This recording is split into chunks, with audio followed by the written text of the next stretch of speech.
What's up? I'm going to describe what I built this morning. So I realized that I'm kind of just building a global computer, and this is how the data is stored. You create one field, right? Like any field, it's a variable. So you have a field and you have values for that field. So you have field and a concept of a value. So a field has a name, or no, it has a field ID, a name, that's it, I think, if I recall correctly.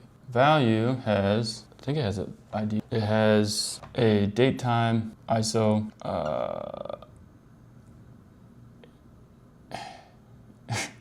861 or 8671, forgot. And I think it's called content address. So just like Python, where you have x equals 1, here x would be the field and 1 would be the value. So how do we store this field and value? And what if the value changes? Can it change? I don't know how Python works, to be honest. I don't know how lots of other programming languages work, but how this one works is you have a field and it has values. And these can be the same, can be different, and I'm not sure exactly how they're gonna work exactly. But field is actually a better way to draw this is like this. Because the thing that ties a field to a value and a value to a field is a relationship. It's actually two relationships, one way and one the other way. So we have, I wish I could move this. A field is related to via a relationship called has value, I think. And value is related to a field via a relationship called of field, I believe. So that's how these are related. So they don't have a particular order per se. It could be in the content itself. It could be in the date time, which I'll explain the date time in a bit. But these are just like, it's not like an array or a linked list. It's more like a graph with a parent with children and children with a parent. So how do we store these fields, these values, and now these relationships? And what is the date time and what is the content address? Let's write these questions down. Question 1. Question 2 is what is the date time and what is the content address? So these can all kind of be answered together. So right now, actually, before I talk about how it's stored, I'm going to talk about why it's structured like this. When we think about modeling reality, how do we do that? We think about an entity or type of entity, and we think about the state of that entity over time or at specific time, and how different entities interact with one another. And we model that through ones and zeros. The way we do this today duplicates a lot of data. Like my age might be in 1 million databases by now. But if I own my data, my age, somehow, there could potentially, and all the apps, if I own my data and my age, that value, or that field, do I own the value? That's debatable. But the field I could potentially own. Maybe it leverages an existing calculation that I don't necessarily own. But say I own it. Now, every piece of software, every app, every algorithm, every other person that wants to know my age for some reason, or give me a service that leverages my age, an app that leverages my age, a model that leverages my age, AI that leverages my age, definitely the case. They can potentially come to my age, do the computation on my current value, and put the output wherever it needs to go. Then I have more control over who sees my age, and I could potentially leverage that data. You know, age, I always know my age, but there's other data about me that I don't necessarily know. But if I did own that data, then I could always look it up, I could always know what it is, and I could leverage it in combination with all the other data that I own. That's the key thing. And I could do it in a way where no one else necessarily needs to see it, but they can if they, I can give them access if they want. And so that's a little bit about the theory of how to store stuff and why to store stuff like this. So say I owned my age. It's a field that has certain values. These values represent my age at different time. That's the date time. It can be the date time. Age is it's a metric. There's different types of fields and values, but all fields and values are representations of states related to a specific field, I think, so far. I'm kind of going back and forth between facts and events, pretty much. Facts, events, metrics. So, but I like this general thing that seems to work so far. because at the fundamental level, it's kind of like this, right? And that works. That's like memory, right? Is it a 1 or is it a 0? What's the value, the state over time at a specific time in relation to all the other values or fields and what their current value is? So that might get a little bit ahead, but let's go back to, okay, we have this idea of owning the data, owning the field and its values. We want to be able to work with that data the same way that we do all the stuff today, like, run functions over it, transform it, etc. Take it as input and produce some output. So if we think of it like this, we have this concept of how we want to store these nodes and these edges. Graph database comes to mind, right? But also some kind of collection database too, whether that's like a columnar database or something that's a little bit more rows and tables, since it is like a representation of state of a given field over time. It's kind of like a matrix, right? So what do we do? Do we do graph database or do we do, matrix, relational? I don't like calling it relational because, So the way that I've thought that it should work, and this is not based on, it's based on a lot of thinking and going back and forth about how to do it. So what I think the fundamental piece is that values, we should really own these and have a lot of control over where they're stored, who can access them, etc. Field is like more of a concept, right? So that can potentially be, someone might know about a field or assume that you have a field, but they won't know all the values. But that's to be determined. I don't know. But value was the first thing I was like, okay, that needs to be put in a place that the individual owner has quite a bit of control over and flexibility to do with what they want. Because this is the value, at the location that is the state of that location. So I decided to put these values as a distinct file on IPFS. So IPFS represents, that's where we put the data blobs. I like that word. Because this is a data blob, this is a data blob, these are data blobs. This entire design is a data blob. The video I'm recording it with is a data blob. And everything in software is a data blob, pretty much. So IPFS is great for storing stuff. You can just look up what IPFS is and what the trade-offs are about it. There's a lot that I won't go into. But one thing is that it is based on the file and you should encrypt the content. And the address is based on the file. You should encrypt the content because it's public. Anyone can access any file. There's some level of pseudo anonymity in some ways, but it's not the most anonymous storage solution. But that's okay, because not all data needs to be necessarily on IPFS. The public IPFS can be on a local IPFS FS file system. So let's say we store data on IPFS. We need to encrypt it, so we have a need for some keys, some storage there. When IPFS stores a given file, it hashes that file to create the content address, I believe. I'm not sure exactly how that works. Let's make a note of that. Because if I assume that it's a bijective or whatever, like a hash function that can have overlaps and collisions. Because otherwise you'd be able to reverse engineer what the file is, even if, no, that's right. I think it just hashes the file content. You encrypt it before. Okay, so yeah, I think it is, no, it can't be. It can't have conflicts because otherwise two files would have the same address. Okay, so yeah, we don't need it. But that is good because that stores that question in my brain a little bit better. So you have a file that represents a value or maybe a field, but I think let's just stick with value right now because value is like the real meat of what we care about. All this other stuff is abstractions on top of that. But we care about the value. We care about knowing the age at a specific time, the age of someone at a specific time in their life. Yeah, never mind. So say we store the value, like my age is, say it's 45. We store that 45 as a text file on an IPFS. Why don't we store it in a regular database? Not gonna get into that.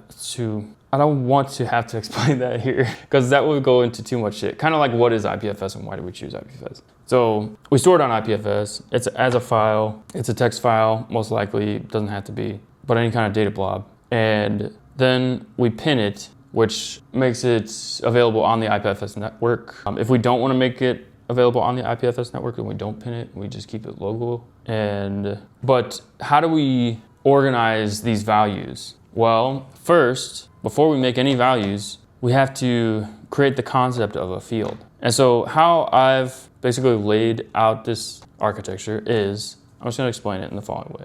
You have a graph database, which is, in my case, Neo4j, but I might actually change that to just a JSON file, because JSON file, I mean, JSON, you can create some kind of database, or maybe even like a SQLite or something, but you have some database that contains these, this metadata, but then the actual value is stored on IPFS. So see how this value, you could put the age right here in place of content address. You could put 45, because I'm 45. You can put it right here as, you know, a string or whatever. And that's in the database. But I want the value to be the thing that definitely has the properties of that IPFS lends itself towards. Like, you can access it from pretty much anywhere. Anyone can put our stuff on there. It's decentralized effectively. You can encrypt stuff. It's immutable. You can see when something, you know, things don't change. You can see when something was created, I'm pretty sure, or at least when it was pinned or something. There's a good element of pseudo-anonymity, but there's also some element of traceability, which I think lends itself well to a lot of stuff that we want in a storage solution. So basically we have the content on IPFS as its own file. Then we have some kind of metadata information. I'm putting that in Neo4j on my desktop version. Turns out it's kind of hard to run Neo4j on a mobile device, so I was like, okay, well, should I use SQLite instead, or what should I do? Should I store the links within the file on IPFS in some way? What I am going with, I think, is either Neo4j as a solution or some kind of JSON file or SQLite, or just like some kind of representation of this graph, the relationships between the values and what the values represent in terms of the field. And so right now it's a graph database, it's Neo4j, and it's pretty much exactly like what you see here. You have a field node, which has a field ID and a name, like age. You have a value node, which has a value ID. The date time that represents the state of that field at a given time, like 45, if I'm 45 at this time. And then it has the relationships between the fields and values. So what does that actually look like? I'm gonna draw it out and show you kind of what this looks like. So let's say we have fields and values. Let's say first one is age. So this is if we look at it, we can look at it like a table, actually, which is why I like the architecture, because you can look at it as a table really easily, or you can look at it as a graph. And so what you have is like age, did meditate, or no, like you can have any field. You can have X, you can have did meditate, you can have index.html, you can have profile pic.jpg. Right? Like that's pretty much the name of the field, which is the thing, the entity that you want to represent, and the state of that over time. And so you can do that for a file, you can do that for just a value, you can do that for anything that can be represented as a data blob. So you can have video, like a video file. And then under each field, you can have versions or specific data blobs that represent that thing, that field at a specific time. So let's take age, for example. So today is 2025, February 12th at, let's say it's like, what time is it? 10:30 a.m. Right now, my age, I'm saying it's 45. Okay, well, what about the value of X? Well, if we look at on the last page, X was 1, so it's probably still 1. I'm just joking about that, but did I meditate at this time? No, I'm not.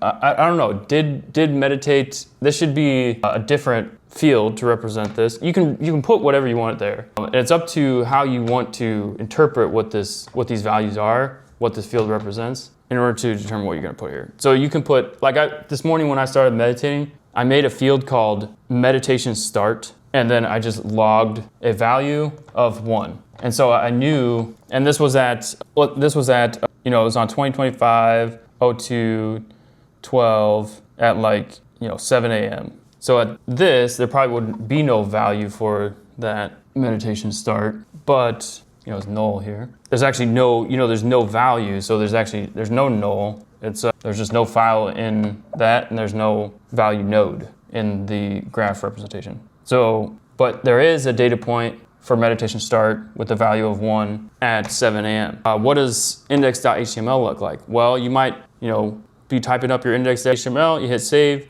then you put it into the system, and that was at, let's say you did that, yesterday, so February 11th at 10 a.m.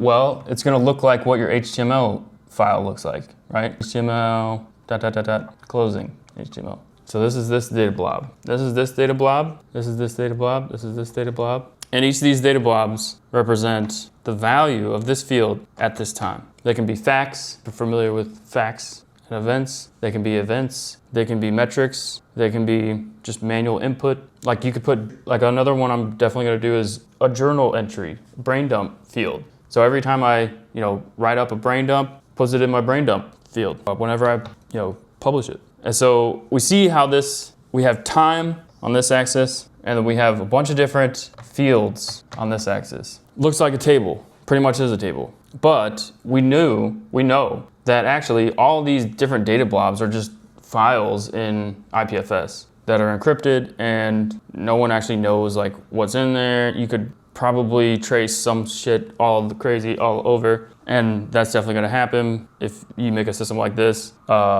But you don't have to use this for everything. So in this way, we see it as like a table, but we also have a graph representation of this, and that looks like this. We have age, we have X, we have a meditation start, we have index.html. So those are the fields, and then each of them have different values. Like my value at this time it's not really the value though in this graph database. It's the timestamp, the date time, and it's the content address. So it's the pointer to this IPFS file that actually has the value in it. And it can have, it can have more, ...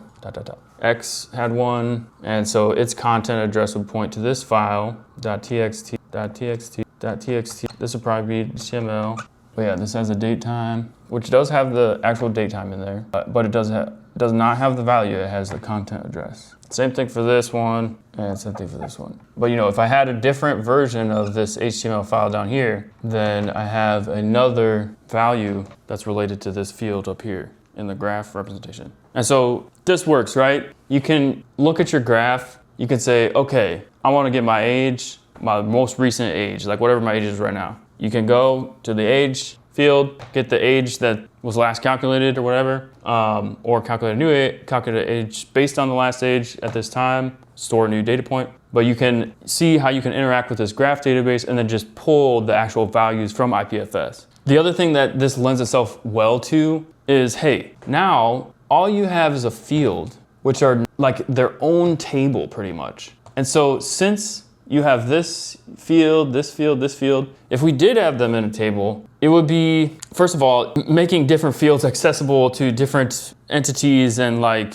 creating the relationships between them, also in a table, could be difficult. But since they're literally just files and the actual organization and relationships between entities is stored in the graph representation, that means that we can always just have one entity that represents one thing, one field over time, and then use the flexibility of a graph database to create relationships between, different fields, and basically functions over a bunch of different fields based on relationships that those fields have. So one thing that I want to get into next is actually, I think it's, to be honest, I think it's a little bit loose in terms of what the need is for this kind of structure. However, I will say that if you don't have this kind of graph representation, then what do you have? You have either tables or you have some kind of class object-oriented design, typical software paradigm, or maybe some kind of like functional thing. This is a lot more like functional,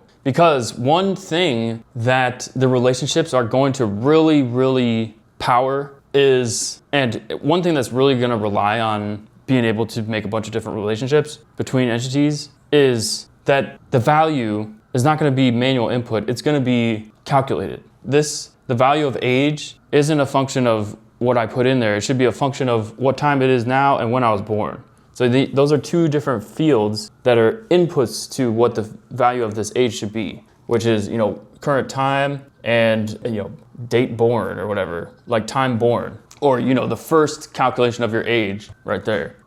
So yeah, actually age is like it's a function of the last time you calculated your age and what time it is now. And then, add the delta, whatever. It's a function. Index.html might be the output of a LLM prompt that you have somewhere over here. That's a different field. And so the output, the value of the index.html, or the value of the index.html is actually the output of a different node, a different entity, or the function, the calling of it's a function that returns this value based on two other nodes, sorry. But that function, not to get too far ahead, but that function is also an entity. It's a field that, represents a function, and it has a state of that function at a specific time. And so that's why the graph representation is real important, because we don't know what people are going to make. We don't know what entities are going to be important, and we don't know how they're going to relate to other entities, other fields.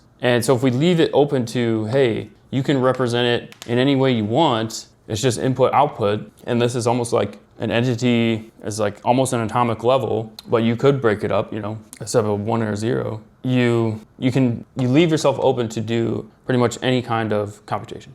And that's why I think that this really parallels neurons in the brain, and potentially is how they work. Who knows? So that's how we can represent the graph on IPFS. And so now I was like, okay, where should I store that graph? Like, what if I have two servers that are both my data, but they need to be able to reference each other? What if I have them using mobile and desktop? I need data from those. Well, if it's on IPFS, that's okay. We can access it from everywhere, but this needs to be somewhere too. And so what I was thinking was either, boil that Neo4j database where all this stuff is down to some kind of data blob and put that on IPFS, or have a JSON file that has some of the data, has some of the graph. This JSON file has a different part of the graph, and so you can basically just have JSON files or whatever kind of data blob you want to use to represent this graph, that can be also on IPFS as a field, right? So this is the system, it's also on IPFS, or wherever you want it, right? So that's a little bit about that. So I'll probably also get into what I built. So I'll start with the GUI first, since everyone likes a good GUI. So basically have, you can create a field, you can set the value for a field, and you can get values for a field. That's pretty much all you need. There's really no deleting. You just overwrite. You make a new file and then point to the new file. But that's open to, however you want to structure whatever you want your field to represent. So to create a field, come here and you just type in the name. It doesn't need to be unique name. It doesn't even need to have these underscores. That's just, I think, how I put it. So I had meditation start and meditation end. And so this was when I created meditation end. Then I created meditation end, and I got back this ID for the field. Once I have that field ID, I can use that to set the value for the field. I set the value to 1, meaning, true, it's just an event, it ended. And then I left this blank so that it used the current date time in UTC. And so it created this value, but under the hood, it actually created this IPFS file. And then it put that value address, okay, so it's called value address, not content address. And this is 8601, okay. So yeah, it turned this into a file, a text file, then it uploaded that, it encrypted it uploaded it to IPFS, it pinned it on IPFS, and then it created this node that links to that IPFS file. So you can also not put in just this one, but you can also do a file upload. And so if this was my if I was creating index.html, which is actually this right here,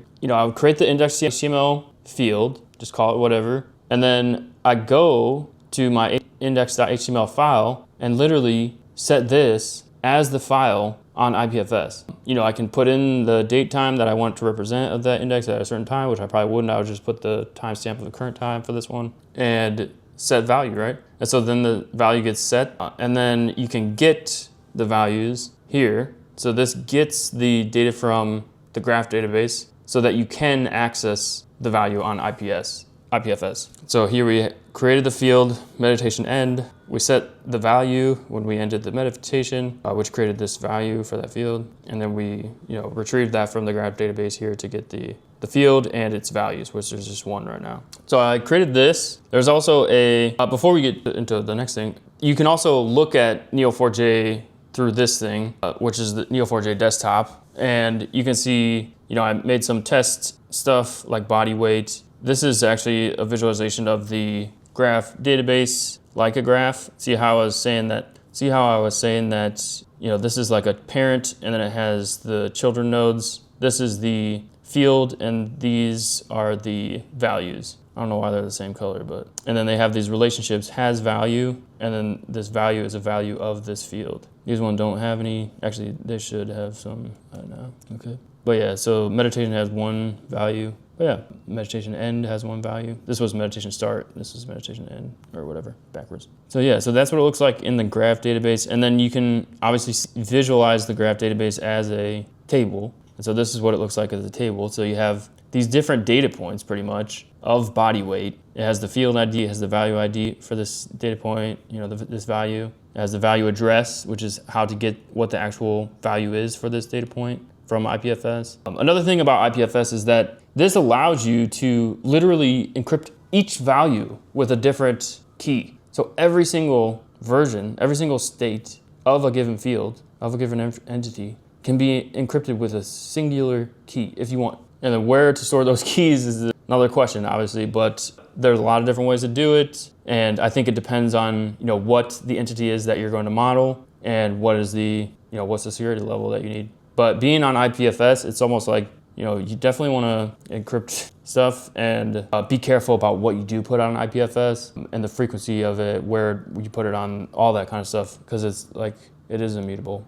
So that's one thing that, it's a trade-off that I think is going to come into play a lot more. So this is what it looks like in Neo4j. These queries you can write pretty much any query. You can make different relationships and stuff between any of the nodes. That's it. And so I also built a command line interface where this is the first thing I built just to create an entity and set a value for it, but I probably won't even use this. And the code that I made today was, I made the entity service, which is, how are we interacting with the Neo4j database? How are we uploading and pinning and encrypting with IPFS? This is like the logic. Then we have an API. It's a fast API that lets us work with the entity service, create a field, set a value, all that stuff. And we can do that now that we have this API from anywhere that can access this API. So this server